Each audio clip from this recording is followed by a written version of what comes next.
দখল বাণিজ্যের রাজত্ব কায়েম করেছিলেন আওয়ামী লীগ সরকারের প্রভাবশালী মন্ত্রী ডক্টর হাসান মাহমুদ। নিজ নির্বাচনী এলাকা চট্টগ্রামের রাঙ্গুনিয়ার সর্বত্রই ছিল তার পরিবারের আধিপত্যের কালো থাবা।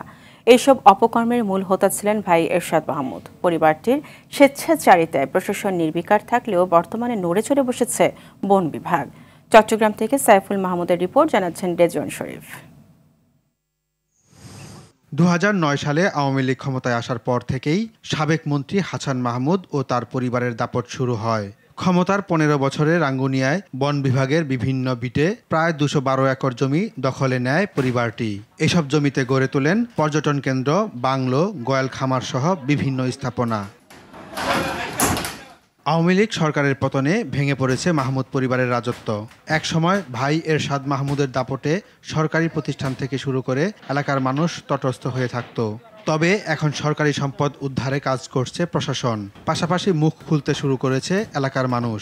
স্বাধীনভাবে চলাফেরা করতে পারতো না, যা পরিণত হচ্ছে এখন যে সরকার পতনের পরপর সবকিছু উন্মোচন করতে সবাই। রাঙামাটি বান্দরবন সড়কের পাশে একটা পার্ক, ওখানে একটা পুকুর আছে, পুকুরের উপরে একটা পার্ক ছিল, রেস্টুরেন্ট ছিল।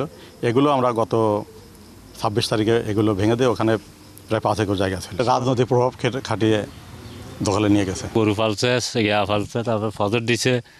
তো এই মনে করে দিনে তো মনে করো গিয়ে আগে চলে গেছে, মন্ত্রী চাতে চলে গেছে, হ্যাঁ মন্ত্রী যাতে চলে গেছে, এখন ভাঙচুর করে নিয়ে গেছে। প্রজেক্টের এখানে কতগুলা কাগজের আছে, কতগুলা রিজার্ভের আছে, উভয় মিলিয়ে আছে। আমি যেটা সত্য জানি। এরই মধ্যে কিছু সরকারি জমি উদ্ধার করা হয়েছে। পর্যায়ক্রমে আরও অভিযানের কথা বললেন বন বিভাগের এই কর্মকর্তা। অভিযান অব্যাহত থাকবে।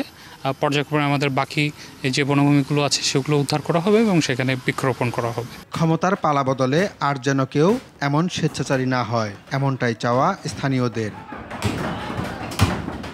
রেজওয়ান শরীফ, RTV।